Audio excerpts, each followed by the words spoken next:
मेरा नाम फिरदौस है और मेरी छोटी बहन का नाम नाजिया है। हम अपने माँ बाप की सिर्फ दो ही बेटियां हैं। हमारा कोई भाई नहीं है। हम दोनों जुड़वा तो नहीं है, मगर हम दोनों की शक्लें बहुत मिलती जुलती हैं, कद भी बराबर है। देखने वाला हम दोनों को पहचान भी नहीं सकता कि फिरदौस कौन है और नाजिया कौन सी है। बस मेरे माथे पर एक निशान है जो बचपन में मेरे गिरने की वजह से लगा था। बस यही एक निशानी थी जो हम दोनों बहनों को पहचानने में मदद करती थी। हम लोग बड़े ही शरीफ घराने से ताल्लुक रखते थे। मेरे बाप की सब इज्जत करते थे। मेरी छोटी बहन नाजिया बड़ी जिद्दी तबीयत की मालिक थी। उसे सही गलत की पहचान बिल्कुल नहीं थी। मैं 19 साल की हुई तो मेरी शादी तय पा गई। लड़के का नाम अली था। मैंने उसे नहीं देखा था, मगर उसने मुझे एक झलक जरूर देखा था। घर में मेरी शादी की तैयारियां अरूज पर थी। हर तरफ गहमा गहमी थी। घर की पहली शादी थी, सब बहुत खुश थे। और आज तो कुछ ज्यादा ही अफरा तफरी थी, क्योंकि आज मेरी शादी थी। मैं शादी वाला जोड़ा पहनकर बैठी थी। जब मेरी छोटी बहन तैयार होकर आई, मैंने उससे कहा कि तुम बहुत प्यारी लग रही हो, मगर दुपट्टा क्यों ऐसे फैलाया हुआ है? ढंग से दुपट्टा पहनो। मैंने उसका दुपट्टा दुरुस्त किया तो मैं हैरान रह गई। मुझे उसका पेट फूला हुआ लग रहा था। मुझे हैरत तो बहुत हुई, क्योंकि मेरी बहन बहुत दुबली पतली 16 साल की कंवारी लड़की थी और उसका पेट ऐसे कभी नहीं फूला हुआ होता था। मेरे जहन में एकदम अजीब ख्याल आ गया। किसी का फूला हुआ पेट देखकर सबके जहन में एक ही ख्याल आता है, जो उस वक्त मेरे जहन में आया था, मगर मैंने उसे अपना वहम समझकर झटक दिया और अपनी शादी को एंजॉय करने लगी। मगर मुझे पता नहीं था, जिसे मैं अपना वहम समझकर झुठला रही हूँ, वो एक तल्ख हकीकत है। ऐसी हकीकत जो सब कुछ अपने साथ बहाकर ले जाएगी। मैंने अपनी शादी की खुशी में इस बात पर ध्यान नहीं दिया और मेरी शादी हो गई। मैं दुल्हन बनकर ससुराल आ गई। मेरी अम्मी ने मुझे कहा कि शादी की पहली रात तुम शोहर से फरमाइश करके अपनी कोई न कोई बात जरूर मनवाना, क्योंकि अम्मा एक बीबी को बहुत मानती थी। उसने कहा कि अगर तुम चाहती हो तुम्हारी बेटी सारी उम्र खुश रहे, तो बेटी से कहना पहले दिन शोहर से अपनी कोई बात जरूर मनवाए। मुझे ये सब बहुत अजीब लग रहा था। मैं दुल्हन बनकर बैठी थी, सोच रही थी कि पहली रात कौन सी बात मनवाऊं। मुझे कुछ समझ नहीं आ रहा था। तभी अली कमरे में दाखिल हुआ। उसने मुझे सलाम किया और मेरा घूंघट उठाने के लिए हाथ बढ़ाए। तब मैं बहुत कंफ्यूज हो रही थी। अचानक मैंने उन्हें रोक दिया और कहा, अली, आप मेरी एक बात मानेंगे? मैंने डरते डरते उनसे कहा, हाँ हाँ, मैं तुम्हारी सारी बातें मानूंगा, पहले अपना चेहरा तो देखने दो। दरअसल यही बात मुझे आपसे करनी है कि आज आप मेरा चेहरा नहीं देख सकते, क्योंकि एक बीबी साहिबा ने मना किया है। अम्मी उनको बहुत मानती हैं और उन्होंने कहा है कि अगर आज तुम्हारे शोहर ने तुम्हारा चेहरा देखा तो कुछ बुरा होगा। मेरे जहन में उस वक्त इसके अलावा कोई बात नहीं आई, इसलिए मैंने डरते डरते कह दिया, अरे फिरदौस, ये क्या बात कर रही हो? ऐसा कुछ नहीं होता है, ये सब फजूल बातें हैं। किसी दूल्हे के साथ ये बहुत बड़ा जुल्म होगा जो उसे शादी की पहली रात दुल्हन अपना चेहरा ना दिखाए। अली मुझे देखने को मचल रहे थे। मुझे दिल ही दिल में अम्मा और बीबी पर बहुत गुस्सा आ रहा था। उनकी फजूल बातों में आकर मैं क्या कर बैठी थी। अली का मूड इस बात पर बहुत खराब हुआ, मगर मैंने बड़ी मुश्किलों से उन्हें राजी कर लिया कि जहाँ अब तक मेरी शक्ल नहीं देखी थी, वहाँ कल तक और सब्र कर ले, और वो बुझे हुए दिल से राजी हो गया। मैं उस वक्त बहुत खुश हुई कि उन्होंने मेरी इस बात को मेरी फरमाइश समझकर मान लिया है, और फिर मैंने अपना आप उसे सौंप दिया। अली बहुत खुश लग रहा था। मैं भी बहुत मुतमईन हो गई। अगले दिन रस्म के मुताबिक मेके आ गई। सब मुझसे मिलकर बहुत खुश हुए, मगर मेरी छोटी बहन बहुत परेशान सी लग रही थी। मैंने नाजिया से वजह पूछी। शुरू में तो वो टालती रही, मगर जब मैंने उसे बहुत इसरार किया तो वो फट पड़ी और फूट फूट कर रोने लगी। और उसने जो बात बताई वो सुनकर मेरा दिल दहल गया। मैंने बेअख्तियार अपने दिल पर हाथ रख दिया। नाजिया बोल रही थी कि उसे एक बहुत बड़ा गुनाह हो गया है। वो माँ बनने वाली है और एक लड़के से वो मोहब्बत करती थी। उस लड़के ने उसे बहला फुसला कर उसकी इज्जत तार तार कर दी और खुद भाग गया। बहन की बातें सुनकर मुझे अपने कानों पर यकीन नहीं आ रहा था। मेरी छोटी बहन ऐसा कैसे कर सकती है? इस हद तक कैसे जा सकती है? और इतनी बड़ी बात हो गई, तब भी उसने हमें कुछ नहीं बताया। मुझे नाजिया पर बहुत गुस्सा आया था। क्या बोल रही हो तुम? होश में तो हो? अपनी उम्र देखी है, और इस उम्र में तुम इस हद तक चली गई। कौन था वो नामुराद लड़का जिससे तुमने मुंह काला किया है? शर्म नहीं आई? अपनी उम्र देखी है? क्या जवाब दोगी अम्मा अब्बा को? वो बेचारे ये सदमा सहन भी नहीं पाएंगे। मैं एक साथ बहुत सारे सवाल पूछ गई। आपी, मुझसे बहुत बड़ी गलती हो गई, बल्कि बहुत बड़ा गुनाह हो गया है। मैं क्या मुंह दिखाऊंगी सबको? अम्मी अब्बा को क्या बताऊंगी? कम उम्री में मैंने खुद को बर्बाद कर दिया। मैं उस वक्त कुछ समझ नहीं सकी थी। तब मेरे सर पर मोहब्बत का भूत सवार था, मगर मैं नहीं जानती थी कि वो हवस का पुजारी है। अब मैं खुद को खत्म कर दूंगी, इससे पहले कि ये बात सबको पता चले। मैं मर ही जाऊं तो अच्छा है। अजीब वहशी अंदाज में नाजिया पागल हो रही थी। मैं जानती थी बर्बादी और जिल्लत ने अब हमारे घर का रुख तो कर लिया है। हर सूरत में कुछ न कुछ गलत तो होना ही था। नाजिया खुद को खत्म करती या फिर अब्बा अम्मा को कुछ पता चलता तो वो भी जीते जी मर जाते। मेरा सर घूम गया। मुझे समझ नहीं आ रहा था कि मैं क्या करूं। मेरा शोहर मुझे आवाजें दे रहा था। बहन को छोड़कर जाती तो पीछे वो खुद को खत्म कर लेती, क्योंकि मैं उसके इरादे जान चुकी थी। तभी मैंने सोच लिया और हम शक्ल होने का फायदा उठाते हुए नाजिया का जोड़ा पहन लिया और अपना जोड़ा उसे पहनने के लिए दे दिया। वो कुछ समझ नहीं रही थी, अपनी जिद पर अड़ी हुई थी। मैंने उसे कहा कि वक्त का यही तकाजा है कि तुम अली के साथ चली जाओ। मैं पहले ही गलती कर चुकी हूँ, मजीद ऐसा नहीं कर सकती। अपने आप को बचाने की खातिर आपकी जिंदगी और खुशियों के साथ नहीं खेल सकती। आपका भी खुशियों पर हक है। आप ही मत करें अपने साथ ऐसा जुल्म। मुझे मेरे किए की सजा भुगतने दे। तुम चुपचाप मेरी बात मान लो। ज्यादा सवाल जवाब मत करो। हमारे पास वक्त कम है। अली हम दोनों को ठीक से पहचान नहीं सकते। वैसे भी पहली रात उन्होंने मेरी शक्ल नहीं देखी। उसे पता नहीं है कि उसकी शादी मुझसे हुई है या फिर तुमसे। मैंने दिल पर पत्थर रखकर अपने सारे अरमान जज्बे मारकर नाजिया को अपनी जगह देने का फैसला किया, मगर नाजिया बोली, आपी, मगर ऐसे कैसे हो सकता है? मैं बगैर निकाह के आपके शोहर के साथ कैसे रह सकती हूँ? मैंने कहा अपनी बकवास बंद करो। बगैर निकाह के साथ जब तुम किसी के बच्चे की माँ बन सकती हो तो अपने माँ बाप की इज्जत का जनाजा निकलने से बचाने के लिए ये सब क्यों नहीं कर सकती हो? जितना मैं अपने गुस्से पर काबू पाने की कोशिश कर रही थी, नाजिया मुझे उतना ही गुस्सा दिला रही थी। अली अच्छा लड़का है, हो सकता है उसके घर वाले तुम्हें ना पहचान सके। अगर किसी ने तुम्हें पहचान भी लिया तो वो तुम्हें वापस लाएंगे और फिर हो सकता है सब मुझे गलत समझ के तुम्हें बेकसूर जाने। अली मजबूर होकर तुमसे शादी कर लेगा। अगर शादी नहीं भी की तो तुम इस गुनाह को अली का नाम देकर छुपा तो सकती हो। मैंने नाजिया को जबरदस्ती अपना लिबास पहनाकर समझा बुझाकर उसे अली के साथ भेज दिया और उसे कहा, पता नहीं लगना चाहिए कि पहली रात उस कमरे में तुम नहीं बल्कि मैं थी। इसी में हम सबकी भलाई है। मुझे कुछ समझ नहीं आ रहा था, मुझे फिलहाल यही एक हल नजर आया था। बात की बात में देखी जाती। वैसे भी अली ने पहली रात मेरा चेहरा नहीं देखा था, इसलिए उसे पता नहीं चलता कि उसके साथ पहली रात मैं थी या नाजिया। मेरी बहन अली के साथ चली गई। मैं देर तक अपने अरमानों और ख्वाबों के लिए मातम करती रही और सबसे छुपकर बिस्तर पर पड़ गई। सबने लाख आवाजें दी मगर मैं नहीं उठी। सब यही समझे कि थक कर सो गई है। शादी की गहमा गमी की वजह से नींद मुकम्मल नहीं हुई होगी, मगर मैं जाग रही थी। नींद कैसे मुझ पर मेहरबान हो सकती थी? नींद तो शायद मुझसे हमेशा के लिए रूठ गई थी। मुझे मालूम नहीं था ऐसा कुछ भी हो सकता है। मैं तो हजारों ख्वाब सजाकर अली के साथ रुखसत हुई थी। मेरी माँ के खत से सही साबित हुए थे। भले मैंने अली को अपना चेहरा नहीं दिखाया था, मगर फिर भी सब उलट हो गया था। माओ के दिल को हर खतरे का पहले से इल्म हो जाता है। मगर हैरत की बात ये थी कि अम्मी नाजिया के अंदर आई तब्दीली से ला इल्म कैसे रही। उसकी चाल ढाल से नहीं पहचाना कि वो किसी गलत रास्ते की मुसाफिर बन गई है। नाजिया ने इतनी सफाई से और इतनी खुफिया तरीके से उस लड़के के साथ इश्क लड़ाया और अब इस इश्क का ये खमियाजा भुगतना पड़ा।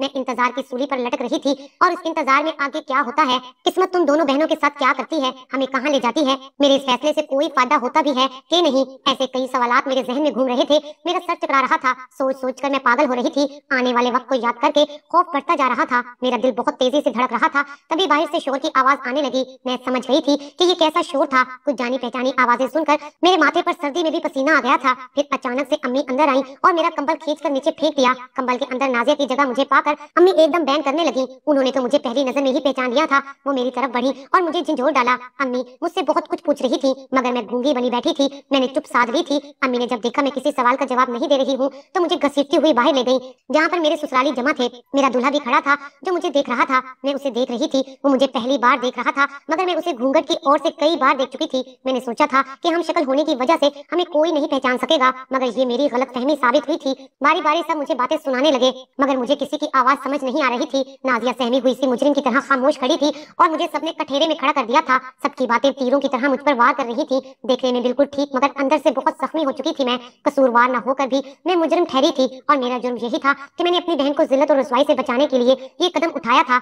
इन सब में सबसे ज्यादा परेशान अली था, क्योंकि वो जान ना सका था कि उसने जिसके साथ अज़वाजी रिश्ता कायम किया था वो मैं थी या मेरी बहन थी, क्योंकि हम दोनों बहनों की सूरत और कद काठ बिल्कुल एक जैसा था। जबकि मेरी सास ससुर इस बात पर लड़ रहे थे कि उनके साथ धोखा हुआ है, बड़ी का निकाह करके छोटी को रुखसत कर दिया है। वो बार बार यही कह रहे थे। आखिर मैं कब तक खामोश रह सकती थी? आखिर मुझे सबके सवालों के तसल्ली आमेज जवाब तो देने थे। खामोशी तो इस मामले का हल नहीं था। सबकी इज्जत बचाने की खातिर मैंने खुद को मुजरिम साबित कर दिया था। मैं रोते हुए बोली, मैं अली को पसंद नहीं करती थी और मैं उससे शादी नहीं करना चाहती थी। मैं किसी और को पसंद करती थी। डर की वजह से अम्मी अब्बा से ये बात नहीं कर सकी थी, क्योंकि मैं जानती थी वो लोग मेरी कोई बात नहीं सुनेंगे। मैं शादी के वक्त इनकार करना चाहती थी मगर अब्बा की रुसवाई का सोचकर खामोश हो गई। मगर जब रुखसती का वक्त आया मैंने नाजिया को अपने कपड़े पहनाकर जबरदस्ती उसे अली के साथ रुखसत होने का कह दिया था। दूसरी सूरत में मैंने उसे धमकी दी थी कि मैं खुदकुशी करके खुद को खत्म कर लूंगी। अम्मा अब्बा इस बात से बिल्कुल अनजान थे, उन्हें कुछ पता नहीं था। मैंने ही नाजिया को मना किया था कि वो अपना चेहरा अली को ना दिखाए। ये सब मेरा मंसूबा था, इसमें नाजिया का कोई कसूर नहीं है और न अम्मा अब्बा का। न जाने मैं किस दिल से झूठ पर झूठ बोले जा रही थी।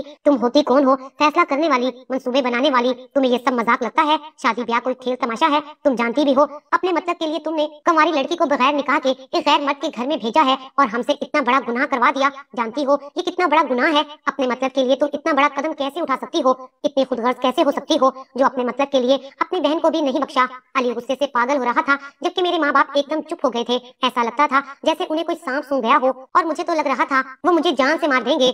मगर उनको चुप देखकर मैं शदीद हैरान रह गई। मेरा ससुर एक नेक मोमिन बंदा था और मस्जिद का पेश इमाम था। उसने सबको चुप करवाया और मामले का हल निकालने का कहा। बहुत देर तक बाप बेटे के बीच बहस मुबासा होता रहा। बेटा गुस्से से पागल हो रहा था और मुझे तलाक देकर वापस जाना चाहता था, मगर बाप चाह रहा था कि अगर रिश्ता खत्म किया तो दोनों सूरतों में ही हमारी बदनामी होगी। लोग क्या कहेंगे? शादी के अगले दिन तलाक हो गई। आखिरकार बहुत देर बाद सब इस बात पर मुत्तफिक हो गए कि मुझे अली तलाक दे देगा, क्योंकि वो अब मुझसे मजीद कोई रिश्ता रखना नहीं चाहता था। मगर मेरे ससुर ने अली को नाजिया के साथ निकाह करने पर बड़ी मुश्किलों से राजी कर लिया और मैंने दिल में शुक्र का कलमा पढ़ा। जैसे मैंने सोचा था वैसे ही हुआ था। मैं अपने रब की बहुत शुक्रगुजार थी कि उसने हमारा पर्दा रख लिया था और फिर नाजिया और अली का निकाह उसी वक्त मेरे ससुर ने पढ़ाया था। सब यही कह रहे थे कि इस सब में नाजिया बेचारी का क्या कसूर था, उसे क्यों बहन की किए की सजा मिली। जबकि सब यही समझ रहे थे कि अली के साथ पहली रात को भी नाजिया थी। अब जमाने को भी यही बताना था कि अली की शादी नाजिया से हुई थी, क्योंकि शादी के वक्त फिरदौस ने इनकार कर दिया था। मेरी बहन नाजिया मुसलसल मुझे देखे जा रही थी, उसकी आंखों से आंसू बह रहे थे। उसे ये दुख खाई जा रहा था कि मेरी बहन बेकसूर होकर भी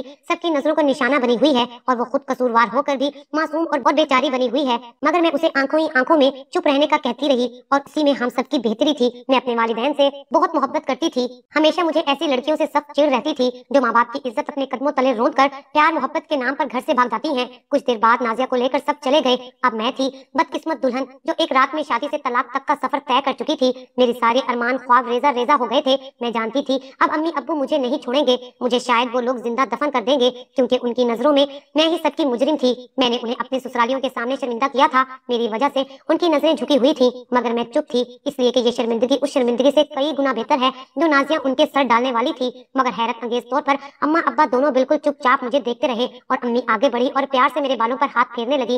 वो बोली, मेरी बच्ची ऐसी क्या वजह थी कि तुझे इतना बड़ा झूठ बोलना पड़ा? क्यों इतना बड़ा कदम उठा लिया? बता हमें, जिसने तुझे ऐसा करने पर मजबूर किया था। तुम हमसे कुछ नहीं छुपा सकती हो, हम गवाह हैं। कल हमने खुद अपने हाथों से तुम्हें रुखसत किया था, और कल सारा दिन तुम नहीं बल्कि नाजिया हमारे साथ थी। माँ कहने लगी, मैं जानती हूँ मेरी बेटी फिरदौस बहुत समझदार है, बगैर किसी वजह के इतना बड़ा कदम कभी नहीं उठाएगी। तुम हमेशा से समझदार और सुलझी हुई रही हो। अम्मी मुझे पिचकारती हुई बोल रही थी। मैं तो ये भूल ही गई थी कि अम्मी अब्बा ने कल सारा दिन नाजिया को अपनी आंखों के सामने देखा होगा, यहाँ तक कि सुबह तक भी नाजिया उनके साथ थी। अम्मी अब्बा आधा सच जान गए थे, इसलिए उनसे अब पूरा सच छुपाना सरासर नादानी थी, और कुछ मेरी जहनी हालत दुरुस्त नहीं थी। मैं इतनी परेशान और टूटी हुई थी कि अब मैं अम्मी अब्बू की बेरुखी भी बर्दाश्त नहीं कर सकती थी। मुझे लगा था मैं बहुत मजबूत असाब की लड़की हूँ, मगर ये सरासर मेरी गलती थी। मैं भी जज्बात और ख्वाहिशें रखने वाली लड़की थी। ना चाहते हुए भी मैंने अब्बा और अम्मा को सब सच सच बता दिया कि नाजिया से एक बहुत बड़ी गलती हो गई थी। वो उम्मीद से थी, उसके पेट में किसी का गुनाह पड़ रहा था। अभी शुरुआत के दिन थे, इससे पहले कि ये राज खुल जाता और बहुत देर हो जाती और आप लोग किसी को मुंह दिखाने के काबिल नहीं रहते, मुझे आप सबसे बगैर पूछे ये कदम उठाना पड़ा। मुझे खुद आज सुबह पता चला था। अब भी मैं आप लोगों को ये सारी बात नहीं बताती अगर आप लोग खुद समझ ना गए होते। अपनी बात पूरी करके मैं फूट फूट कर रोने लगी, और मेरे साथ मेरे माँ बाप भी रोते रहे। उनके रोने की बहुत सारी वजह थी। एक बेटी की शादी का अगले दिन तलाक लेने का दुख, दूसरी बेटी से मिले इतने बड़े धोखे का दुख, बदनामी जिल्लत और रुसवाई तो हर हाल में उन्हीं का मुकद्दर ठहरी थी। अपनी तरबियत पर कभी उन्हें बहुत नाज होता था, आज अपनी तरबियत में रह जाने वाली उसकी कमी के बारे में दोनों घंटों सोचते रहे कि हमसे कहाँ गलती हुई, कहाँ गफलत हुई जो नाजिया यूं बहक गई। वो दोनों खुद को कसूरवार समझ रहे थे। उनके पास गौर फिक्र के लिए बहुत कुछ था, मगर मेरे तो सोचने समझने की सलाहियत भी खत्म हो चुकी थी। सारा दिन खाली खाली आंखों से छत को घूरती रहती थी। मुझे कुछ पता नहीं था नाजिया कैसी है, किस हाल में है। अली ने उसे मेके आने से मना किया था, और सच तो ये था अब्बा अम्मी भी नाजिया की शक्ल तक देखना नहीं चाहते थे। मगर शादी के 2 माह बाद अली के वालिद ने अम्मा को बताया था कि नाजिया का बच्चा जाया हो गया है। बकौल अब्बा के वो लोग यही समझ रहे थे कि ये बच्चा अली का है। वो लोग असल हकीकत से अनजान थे। अम्मी अब्बा ने कहा, सही हुआ जो ये बच्चा जाया हो गया, वरना अगर ये बच्चा पैदा हो जाता तो सबकी मुश्किलें और बढ़ जाती। हम लोगों का ज़मीर हमें अंदर ही अंदर मलामत कर रहा होता कि किसी की नाजायज औलाद किसी और के घर में पल रही है। हर बात में अल्लाह ताला की मसलियत होती है। मैं बहुत बीमार हो गई थी। लोग मेरे बारे में बातें करते कि शादी के वक्त लड़की ने शादी से इनकार किया और छोटी बहन को कुर्बानी देनी पड़ी। सब लोग इस बात से अनजान थे कि असल कुर्बानी तो मुझे देनी पड़ी थी। मैंने अपने ख्वाबों और अरमानों को दिल के कब्रिस्तान में ही दफन कर दिया था। मेरे माँ बाप हर वक्त मेरी दिलजोई करते रहते थे। अम्मी अब्बा ने वो शहर वो घर छोड़ दिया। हम लोग फिर से अपने आबाई गाँव आकर आबाद हो गए। वहाँ पर ही अब्बा ने अपने दूर के रिश्तेदार से मेरी शादी कर दी थी, जो उम्र में मुझसे काफी बड़ा था। मैंने अपने माँ बाप का मान रखा और इस रिश्ते को भरपूर तरीके से निभाया। मगर मैं क्या करती, मेरे दिल में अली था। एक रात अली की मोहब्बत में रहकर मुझे उससे मोहब्बत हो गई थी, मगर होले होले उसकी मोहब्बत को मैंने अपने दिल से निकाला और अपने दूसरे शोहर हाशिम की वफादार रहने की कोशिश करने लगी। उसकी कोशिश में कामयाब हो गई। हाशिम बहुत अच्छा इंसान था। हमारे 2 बच्चे भी हुए। मैं बुरा वक्त भूल जाना चाहती थी, मगर मुझे अपनी बहन नाजिया की बहुत याद आती थी। जाने किस हाल में होगी वो। उसके ससुर जो कि बहुत अच्छे इंसान थे, उन्होंने अब्बा से राब्ता रखा हुआ था, जो कि फोन की हद तक ही महदूद था, क्योंकि अली नहीं चाहता था कि हम सबसे नाजिया अब कोई भी राब्ता रखे। अली और नाजिया भी बहुत खुश थे, उनके बच्चे भी थे। वक्त अपने साथ ऐसे कई किस्से कहानियां लाता है, और एक ऐसा वक्त भी आता है जब अपने साथ ये सब बीते वक्त का हिस्सा बन जाता है और ये सब माजी बन जाता है। कई सालों बाद नाजिया ने अली को राजी कर लिया और फिर से वो मेके आने जाने लगी। मेरा कभी अली से सामना नहीं हुआ था। अब मैं उसका सामना नहीं करना चाहती थी। मेरी उन सारी माओं से इल्तिजा है जिनके घर जवान बेटियां हैं, बराए मेहरबानी अपनी बेटियों पर नजर रखे। ये देखे कि किसके साथ उनका मिलना जुलना है, वो कहाँ उठती बैठती हैं। अपनी बच्चियों पर भरोसा करे, उन्हें अपने एतमाद में ले, उनके साथ दोस्त बन जाए ताकि वो किसी गलत राह पर ना चले। और तमाम लड़कियों को कहना चाहती हूँ कि इश्क प्यार मोहब्बत के नाम पर आखिर कब तक आप सब बेवकूफ बनती आएंगी। अपने जज्बात एहसासात सब किसी एक खास इंसान के लिए रखें। अल्लाह ताला से दुआ है कि वो हर लड़की का नसीब अच्छा करे।